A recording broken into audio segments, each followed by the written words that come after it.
बऱ्याच कस्टमरची ऑर्डर आहे आपल्याकडील अष्टधातूची विष्णू लक्ष्मीची मूर्ती।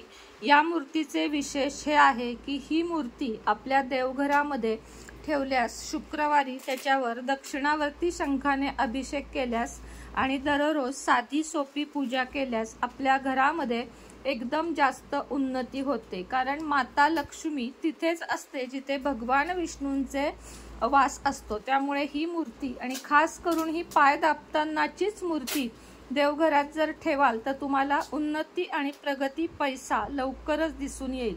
त्याचप्रमाणे हाही प्रश्न बऱ्याच जणांचा आहे की भगवान विष्णूंच्या वरती शेषनिद्रेवर नाग आहे, तर शेषनाग आहे तर तो चालतो का? तर हो, आपल्या भगवान विष्णूंवर तो शेषनाग चालतो। नुसता शेषनाग देवघरामध्ये ठेवल्यास चालत नाही।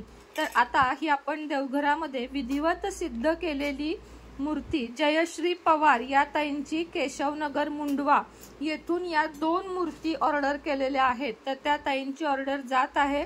तुम्हीही तुमच्या देवघरामध्ये आजच ही मूर्ती स्थापन करा आणि दिलेल्या नंबरवर ऑर्डर करा। श्री स्वामी समर्थ।